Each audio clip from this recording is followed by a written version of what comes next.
Hello students, welcome to doctor B R Ambedkar open university Hyderabad. ఈరోజు మనం BA sociology మొదటి సంవత్సరంలోని మొదటి సెమిస్టర్లోని సమాజ శాస్త్రం పరిచయం అనే ఖండంలోని అంశాలని చర్చిస్తున్నాం. ముఖ్యంగా సమాజ శాస్త్రం శాస్త్రీయ పద్ధతి అనే అంశాన్ని లోతుగా పరిశీలిద్దాం.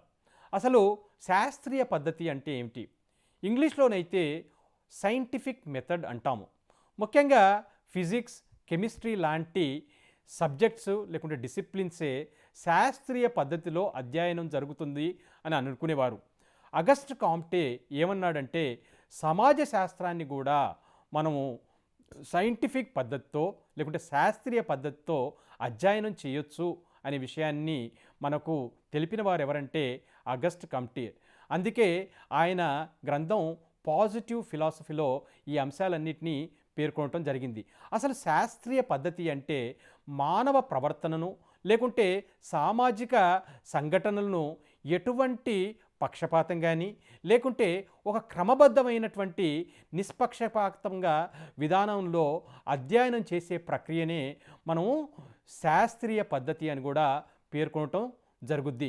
అయితే ఆగస్ట్ కాంటే ఏమన్నాడంటే ఫిజిక్స్, కెమిస్ట్రీ లాగా ఒక ఖచ్చితమైన శాస్త్రంగా మనకు మార్చడానికి ఈ పద్ధతిని ప్రవేశపెట్టాడని మనం అర్థం చేసుకోవాలి.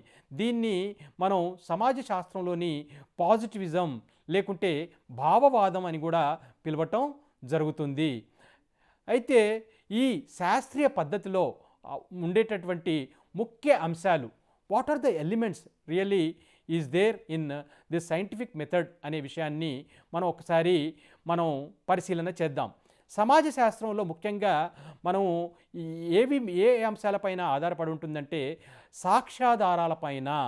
అదే కాకుండా మనం ఏమంటామంటే అనుభవావిక సాక్ష్యాధారాలపైనే మనకు ఆధారపడి ఉంటుంది. అంటే ఏమిటి?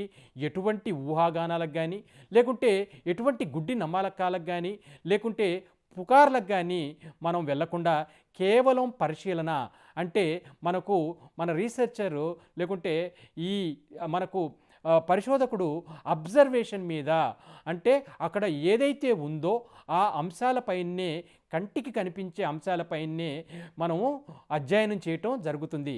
అయితే అందుకే దీన్ని మనం ఏమన్నామంటే శాస్త్రీయ పద్ధతి అని కూడా అన్నాం.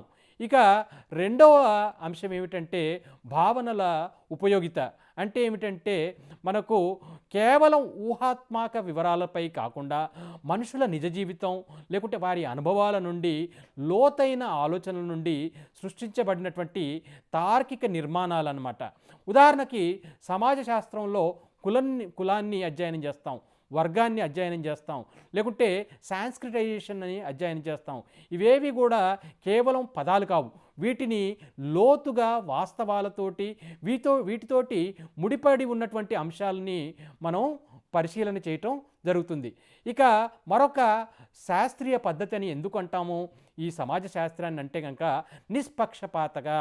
అంటే ఎవరైతే అధ్యయనం చేస్తున్నారో అతని యొక్క వ్యక్తిగత నమ్మకాలు కానీ లేకుంటే సొంత అభిప్రాయాలు కానీ అతనికి ఉన్నటువంటి సొంత బయాస్ కానీ ఏవి కూడా అతను చేస్తున్నటువంటి పరిశోధన పైన ప్రభావితం కాకుండా చూసుకునేదే మనకు ఈ నిష్పక్షత లేదా ఆబ్జెక్టివిటీ అని కూడా అంటాం. అంటే ఆ రీసెర్చర్ యొక్క బయాస్ అనేది ఏ విధంగా పడకుండా అక్కడ ఏ అయితే అంశాలు ఉన్నాయో ఆ అంశాలే మనం గ్రహించటం జరుగుతుంది. ముఖ్యంగా మనకు న్యాచురల్ సైన్సెస్లో ఇది చేయటం చాలా ఈజీ, కానీ సామాజికంగా ముఖ్యంగా సమాజ శాస్త్రంలో ఇటువంటి పరిశోధనలు చేయటం చాలా కష్టం. అయినప్పటికీ కూడాను మరియు సమాజ శాస్త్రవేత్తలు ఈ ఆబ్జెక్టివిటీ రావడానికి ఎంతో కృషి చేస్తారనే విషయాన్ని మనం తెలుసుకోవాలి. ఇకపోతే నైతిక తటస్థం అంటాం. అంటే ఏమిటి అంటే కనుక ఎప్పుడైతే మనం సామాజిక అంశాలు, ఫర్ ఎగ్జాంపుల్ నిరుద్యోగం గురించి కావచ్చు, లేకుంటే పేదరికం గురించి కావచ్చు, లేకుంటే కుల ఘర్షణలు కావచ్చు, ఇలాంటి సమస్యల మీద ఎప్పుడైతే మనకు అధ్యయనం జరుగుతుందో అప్పుడు పరిశోధన అనేది తన ఇది తప్పు, ఇది ఒప్పు, ఇది అవును, ఇది కాదు అనేటటువంటి బయాస్ ఉండకుండా, లేకుంటే ఇది చెడు, లేకుంటే ఇది కాదు, ఇలాంటివి ఏవీ లేకుండా ఒక న్యూట్రల్గా వ్యవహరించటం జరుగుతుంది. అంతేకాకుండా మరొక విషయం ఏమిటంటే సాధారీకరణ, అంటే జనరలైజేషన్ అన్నమాట.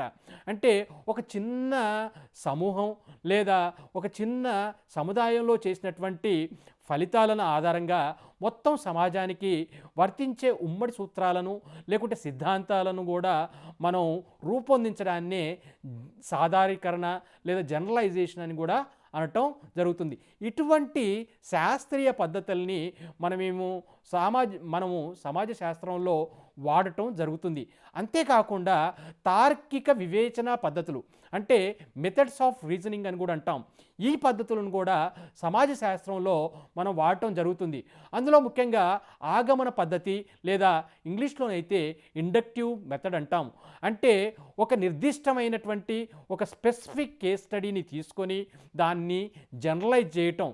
అంటే ఒక చిన్న సముదాయంలో అధ్యయనం చేసి దాన్ని పూర్తిగా జనరలైజ్ చేసి చూపించడం, దాన్ని మనం ఇండక్టివ్ మెథడ్ అంటాం. అదేవిధంగా మరొక మెథడ్ ఏంటంటే కనుక మనకు డిడక్టివ్ మెథడ్ అని కూడా ఉంది. దీన్ని నిగమన పద్ధతి అంటాము. అంటే మనకు ఇండక్టివ్ మెథడ్కు విరుద్ధంగా ఉంటుందన్నమాట.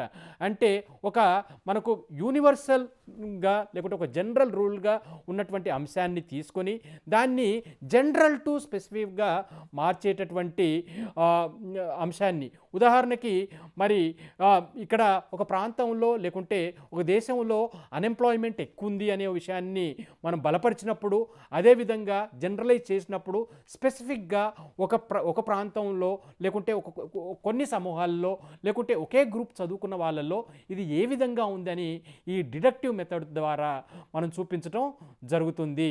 అదేవిధంగా సమాజ శాస్త్రంలో మన రీసెర్చ్ లేకుంటే మన అధ్యయనాలు చాలా నాణ్యతగా ఉండాలని అనేక అంశాలని మనం వాడటం జరుగుతుంది. అందులో ముఖ్యంగా రిలయబిలిటీ అంటే విశ్వసనీయత, లేకుంటే ప్రామాణికత, లేకుంటే వ్యాలిడిటీ, లేకుంటే వెరిఫైయబిలిటీ, ఇలాంటి అంశాలని కూడా ఏదైతే న్యాచురల్ సైన్సెస్లో, ఫిజికల్ సైన్సెస్లో, ఇతర శాస్త్రాల్లో వాడుతున్నారో అదేవిధంగా మన ఏదైతే సేకరించినటువంటి డేటా చాలా రిలయబుల్గా ఉండాలి, లేకుంటే కన్సిస్టెంట్గా ఉండాలి అనే విషయాన్ని కూడా సామాజిక శాస్త్రవేత్తలు వారు ఉండడానికి ప్రయత్నం చేస్తూ ఉంటారు. అంతేకాకుండా వ్యాలిడిటీ అంటే ఖచ్చితత్వం కూడా లేకుంటే ప్రామాణికత కూడా డేటా ఉండడానికి, అక్యురేట్గా ఉండడానికి తమ రీసెర్చ్ టూల్స్ని వాడుతూ ఉంటారు. అంతేకాకుండా వెరిఫైయబిలిటీ, ఒక ప్రాంతంలో రీసెర్చ్ చేసినప్పుడు వచ్చినటువంటి డేటాన్ని మరొక్కసారి కూడా వెళ్ళి తిరిగి వెరిఫై చేయటం కూడా జరుగుతూ ఉంటుంది. అయితే మొత్తానికి మనం అర్థం చేసుకోవాల్సింది ఏంటి అంటే కనుక సమాజ శాస్త్రం కూడా ఒక శాస్త్రీయ పద్ధతి ద్వారా అధ్యయనం చేయబడుతుంది. ఈ సమాజ శాస్త్రాన్ని అధ్యయనం చేయడానికి అనేక టూల్స్ వాడటం జరుగుతుంది. ముఖ్యంగా అంతేకాకుండా దీన్ని మెజర్ చేయడానికి కూడా, నాణ్యతను పెంచడానికి కూడా అనేక టూల్స్ వాడతారు అనే విషయాన్ని మనం తెలుసుకోవాలి. అంటే మిగతా శాస్త్రాలతో పోలిస్తే నూతనంగా వచ్చినటువంటి సమాజ శాస్త్రం కూడా శాస్త్రీయబద్ధంగా మనకు రిజల్ట్స్ ఇస్తుంది అనే విషయాన్ని మనం తెలుసుకోవాల్సి ఉంటుంది. Thank you.